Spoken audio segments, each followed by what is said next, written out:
नमस्कार. मी भाऊ तोरसेकर. तुम्ही बघत आहात प्रतिपक्ष.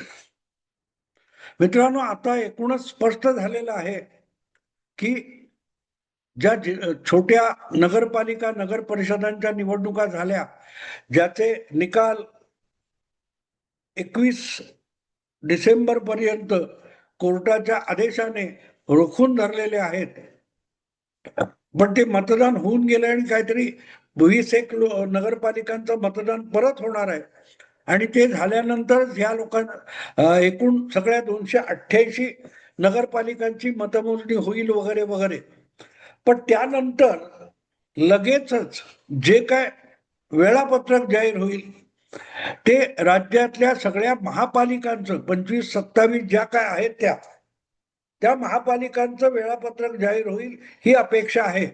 त्यामध्ये कोर्टाची जो आदेश आहे की जिथे 50% अधिक जागांचं आरक्षण होतंय त्यावरचा विषय वादग्रस्त असल्यामुळे जिथे अशी निवडणूक आहे किंवा जिथे अशा प्रकारे 50%ची मर्यादा ओलांडली गेलेली आहे, कदाचित अशा मला वाटते 2 किंवा 3 महापालिका आहेत आणि त्या वगळल्या तर उरलेल्या 26-25 ज्या काय महापालिका असतील त्यातल्या निवडणुका उरकल्या जातील याविषयी माझ्या मनात शंका नाही. आणि जिल्हा परिषद किंवा तालुका पंचायतीच्या ज्या निवडणुका आहेत त्या शेवटी 3ऱ्या टप्प्यात ढकलल्या जातील. आणि त्याचंही कारण आहे, निवडणुका हा एक प्रशासकीय प्रयोग असतो.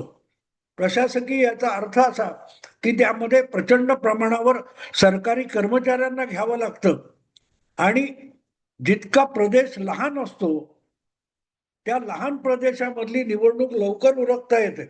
उदाहरणार्थ मुंबई महापालिका तुम्ही घ्याल तर मुंबई महापालिकेचा परिसर हा भूगोलाच्या दृष्टीने प्रदेश भौगोलिक दृष्ट्या कमी आकाराची महापालिका आहे, पण लोकसंख्या अधिक आहे. 1 कोटीच्या आसपास मुंबईचे मतदार आहेत, पण प्रदेश बघितला तर इतका छोटा आहे की एका दिवसात इथली महापालिकेची निवडणूक होऊन जाऊ शकते.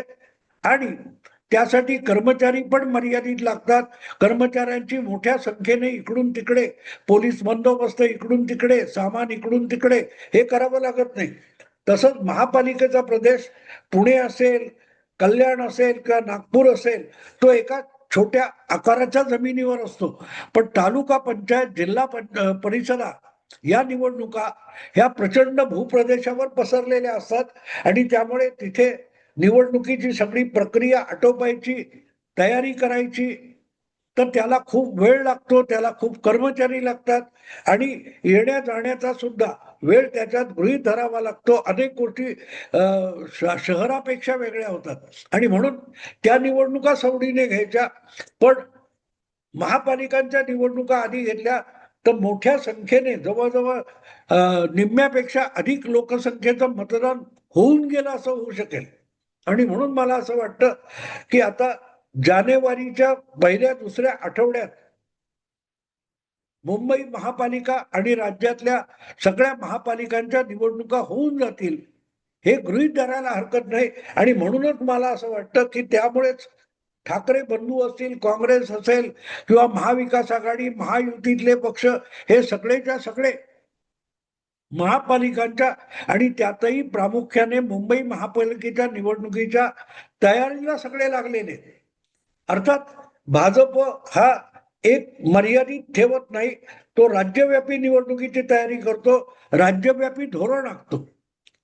पण बाकीचे पक्ष जे आहेत, बाकीच्या पक्षांना त्या आपल्या प्रभाव क्षेत्रात जावं लागतं.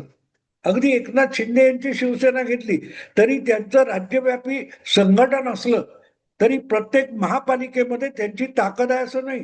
गेल्या महापालिका निवडणुका आपण बघितल्या तर ठाणे, कल्याण वगैरे एकनाथ शिंदे यांचं वर्चस्व असलेली शिवसेना होती. मुंबईमध्ये उद्धव ठाकरे यांचा प्रभाव होता. पण भाजप मात्र जवळजवळ सगळ्याच्या सगळ्या राज्यातल्या महापालिका क्षेत्रात एक प्रभावी पक्ष आहे. आणि म्हणूनच भाजपला जेव्हा निवडणुकीची तयारी करायची ती फक्त मुंबई पुरती करता येत नाही, त्यांना सगळीकडे करावी लागते. पण उद्धव ठाकरे किंवा राज ठाकरे या दोघांचेही पक्ष इतके मरगळलेले आहेत आणि कमजोर आणि दुर्बल झालेले आहेत की त्यांना स्वतःच्या पायावर परत उभं राहायचंय. आणि अशा परिस्थितीमध्ये त्यांनी जर उर्वरित महाराष्ट्राकडे साप पाठ फिरवून मुंबई महापालिकेमध्ये अधिकाधिक संख्येने निवडून आपले नगरसेवक आणण्यासाठी विचार केला असेल, योजना आखली असेल आणि तयारी चालवली असेल आणि त्यासाठी उर्वरित महाराष्ट्राकडे जवळपास पाठ फिरवली असेल, तर राजकीय अभ्यासक म्हणून मी त्याच्याकडे त्यासाठी त्यांची पाठ थोपटेन. कारण नव्याने पक्ष उभा करत असताना आपली जी निवडक प्रभाव क्षेत्र असतात तिथे आपले पाय अधिक घट्ट रोवून उभं राहणं अगत्याचं असतं.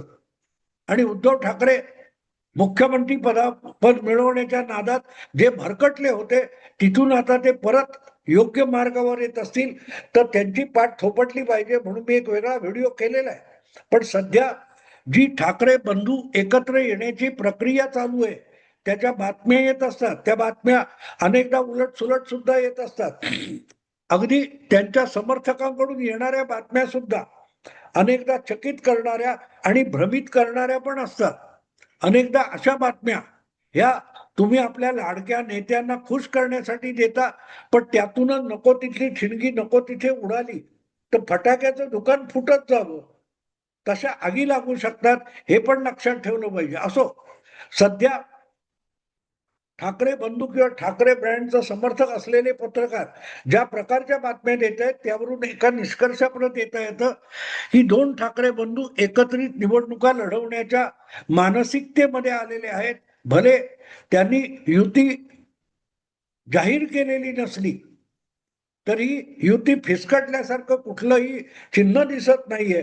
मग अशा वेळेला ते जागा वाटप करण्यासाठी वेगवेगळ्या बैठका घेत आहेत. कधी मनसेचे आणि उबाठाचे काही प्रमुख नेते 4-4 तास बसतायत, कधी उद्धव ठाकरे आणि राज ठाकरे बसतायत, कधी आदित्य ठाकरे आणि अमित ठाकरे यांच्या बैठका होत आहेत. आणि मग त्यातून हळूहळू पुढे काहीतरी दिलं पाहिजे म्हणून त्यांचेच समर्थक वेडे वाकडे आकडे सुद्धा देतात की 70 जागा 90 जागा मनसेने मागितलेल्या आहेत, पण उबाठा शिवसेना ह्या 50-40 जागांपेक्षा अधिक जागा द्यायला तयार नाही. मुंबईमध्ये प्रामुख्याने जिथे मराठी लोकसंख्येचा भरणा आहे अशा जागा राज ठाकरेंनी मनसेने मागितल्या असल्यामुळे उबाठा शिवसेनेची कशी कोंडी झाली आहे अशाही बातम्या आहेत. आणि या सगळ्या गडबडीमध्ये परत उद्धव ठाकरे यांच्यावर एक दडपण आहे की ते आजही महाविकास आघाडी नावाच्या जो काय गठबंधन तयार झालेला आहे त्यातून बाहेर पडलेलं नाही. पण राज ठाकरेंना महाविकास आघाडीत घ्यायचं की नाही यावर राष्ट्रवादी आणि राष्ट्रवादी शरद पवार गट आणि काँग्रेस या दोघांनी प्रश्नचिन्ह लावलेलं आहे. आणि मग या पार्श्वभूमीवर उद्धव ठाकरे यांना भयंकर तारेवरची कसरत करावी लागते. आता त्यांना जागा वाटप भावाबरोबर करता येत नाही कारण सगळ्याच्या सगळ्या 227 जागा 2 भावात वाटायच्या आहेत, तरी एक सोपं झालं असतं. पण तसं नाही. अजून जर महाविकास आघाडीचा याविषयी कुठलाही निर्णय झालेला नसेल तर मग नंतर काँग्रेस म्हणजे 2 भावांनी सगळ्या जागा वाटून घेतल्या आणि नंतर काँग्रेस म्हणाली चालेल आम्हाला राज ठाकरे सोबत आले तर चालतील. मग काय करायचं? मग दिलेल्या जागा राज ठाकरेंना कबूल केलेल्या ज्या जागा असतील त्या जागा उद्धव ठाकरे परत मागू शकणार नाहीत. म्हणून ही तारंबळ आहे. जागा बघताना त्या काँग्रेसला द्यायची वेळ येईल का, शरद पवारांना द्यायची वेळ येईल का? कारण एक गोष्ट साफ आहे, 227 पेक्षा एकही जागा अधिक नाहीये. गठबंधन तुम्ही केलं तर सगळेच्या सगळे गठबंधनामधले जे पक्ष असतात त्यांची एकत्रित संख्या ही 227च झाली पाहिजे, त्यापेक्षा कमी असली चालेल पण वाढून चालणार नाही. हा सगळा खेळ बिहारमध्ये झाला आणि शेवटी मैत्रीपूर्ण लढती नावाचा एक पोरकट प्रकार करण्यात आला ज्यामध्ये एकमेकांची मतं पाडली गेली, तोडली गेली आणि नुकसान महागठबंधनाचं झालं. मला असं वाटतं की ज्या पद्धतीमध्ये बिहारच्या जागा वाटपामध्ये भाजपने आणि भाजपच्या हायकमांडने शहाणपणा दाखवला, तो शहाणपणा महाविकास आघाडीतल्या वरिष्ठ नेत्यांनी म्हणजे काँग्रेसच्या महाराष्ट्रातल्या वरिष्ठ नेत्यांनी आणि दिल्लीतल्या हायकमांडने, शरद पवारांनी आणि उद्धव ठाकरे, राज ठाकरे यांनी बिहार मधल्या भाजपचा शहाणपणा उधार घ्यावा. हरकत नाही. कुठलेही आपल्या शत्रूचे सुद्धा गुण असतील, चांगुलपणा असेल तर तो घ्यायला अजिबात हरकत नाही. आणि प्रामुख्याने तो जर आपल्याला राजकीय वाटचालीमध्ये फायदेशीर ठरणार असेल तर शत्रूकडून सुद्धा गुण घ्यायला हरकत नाही. बिहारमध्ये ज्या प्रकारे एनडीए मध्ये गठबंधनातल्या पक्षांच्या कुरबुरी चालू होत्या, तरी त्यांना एकत्र बसून परत परत भेटून परत परत चर्चा करून कुठलाही वितंड वाद न होता शांतपणे जागा वाटप झालं आणि एकमेकासाठी दिलखुलासपणे प्रत्येक पक्षाने मित्र पक्षासाठी सुद्धा आपला उमेदवार नसताना काम केलं. त्याचा प्रचंड लाभ त्यांना मिळाला. 243 पैकी 202 वगैरे जागा मिळाल्या. तर त्यांनी ते जसं केलं तसं करावं. आणि त्याचा अर्थ असा होतो की अधिकाधिक जागा मागण्यापेक्षा जागा कमीत कमी घेतल्या पण त्यातल्या अधिकाधिक निवडून आणायच्या. आता चर्चा होते ना की भाजपचा एवढा स्ट्राईक रेट कसा आहे, काय तो जेडीयूचा स्ट्राईक रेट इतका कशाला आहे. लक्षात ठेवा, जागेवरून मांडले नाही. दोघांनी 101, 102 समसमान जागा घेतल्या. पण महागठबंधनामध्ये काँग्रेस 70 जागांसाठी अडून बसली होती आणि 150 जागांसाठी आरजेडी अडून बसली होती. जागा प्रत्येकाने अधिक घेतल्या पण निवडून आणण्याची क्षमता नव्हती, म्हणून तुमचा स्ट्राईक रेट कमी आहे. भाजप आणि जेडीयूचा जास्त आहे. भाजप सुद्धा बिहारमध्ये 120 मागू शकत होता, जेडीयू मागू शकत होता.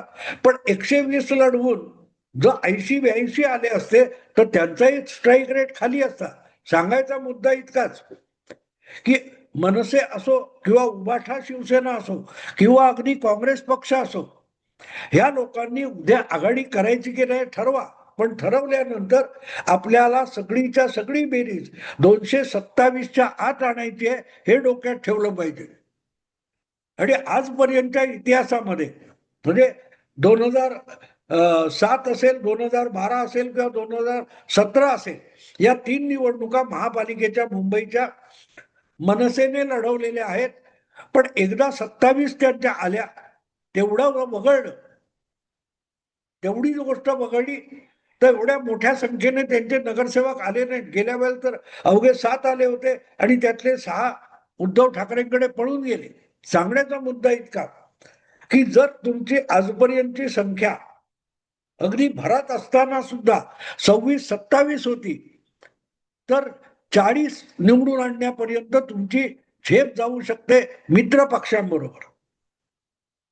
हे सत्य स्वीकारलं तर मनसेला फक्त 50 जागा घेऊन त्यातून 30-35 निवडून आल्या तरी एक नवा विक्रम सिद्ध करता येईल. आणि म्हणून मला असं वाटतं की जे काही ठाकरे बंधूंमध्ये जागा वाटप आणि त्याची चर्चा किंवा विचार विनिमय चालू आहे, त्यामध्ये मनसेने 50 जागा हव्यात आणि त्या खाली येणार नाही असा हट्ट केला तर मी समजू शकतो. दुसरीकडे आपण बघू, उद्धव ठाकरे यांच्याकडेही आज मूळची शिवसेना राहिलेली नाही, अखंड शिवसेना राहिलेली नाही. त्यांच्याकडे गेल्या वेळेला निवडून आलेल्यापैकी 40-50 नगरसेवक एकनाथ शिंदेकडे निघून गेलेले आहेत. उडाले ते कावळे वगैरे म्हणणं सोपं आहे, पण हे जे कावळे तुम्ही म्हणता ते कधी ना कधी नगरसेवक म्हणून निवडून आलेले असतील तर त्यांच्याशी 2, 5, 10,000 मतदार हे लॉयल असू शकतात. आणि ते लॉयल असले तर तेवढा मतांचा गठ्ठा तुमचा घेऊन ते एकनाथ शिंदेकडे गेलेत. आणि म्हणून उभाठा शिवसेना ही मुंबईच्या सगळ्या 227 मतदारसंघामध्ये जिंकून आणण्याच्या क्षमतेचे उमेदवार देऊ शकेल किंवा तेवढे मतदार तुमच्याकडे आहेत असाही दावा तुम्हाला करता येणार नाही. आणि म्हणून तुम्ही जर आजपर्यंत कधीही 90 नगरसेवक एका गठ्ठ्याने निवडून आणलेले नसतील गेल्या वेळेला त्यांचे 84 आले होते, अगदी स्वबळावर लढून, भाजप विरुद्ध लढून.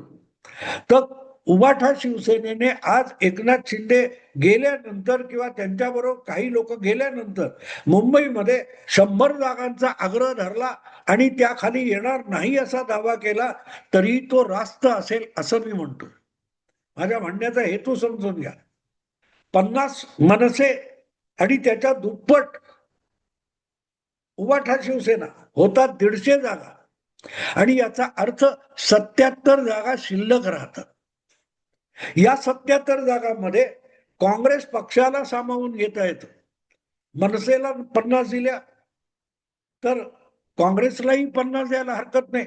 त्यांच्या आत्ताच्या विसर्जित नगरपालिकेमध्ये बीएमसी मध्ये 31 जागा होत्या, त्यांना 50 जागा द्यायला हरकत नाही. हा आकडा 200 वर जातो, आणि तो 200 वर गेल्यानंतर ज्या 27 जागा उरतात त्या 27 जागांमध्ये राष्ट्रवादी शरद पवार गट असेल, ओवैसींचा पक्ष असेल, अबू आझमीचा पक्ष असेल, या सगळ्यांना 27 मध्ये बसवता येतं.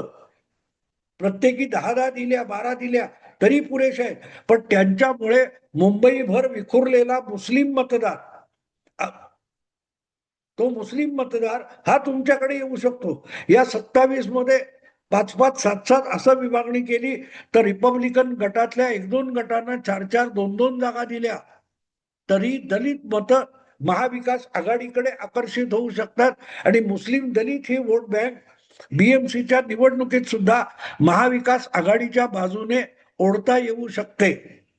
म्हणून काँग्रेस 50, मनसे 50, उभाठा 100 आणि 27 इतर सगळे गट पक्ष एकत्र केले तर मला वाटतं महाविकास आघाडीला प्रत्येकाला जागा कमीत कमी मिळतील, पण त्यातून निवडून येणारे अधिकाधिक नगरसेवक असतील. लोजपाला काहीतरी 28 काय किती जागा दिल्या, त्यांचे 17, 18, 19 आले. 100 जागा, 102 जागा लढून 84 जागा तुमच्या जदयूच्या आल्या. तसं जागा कमी घ्या, निवडून अधिक आणा.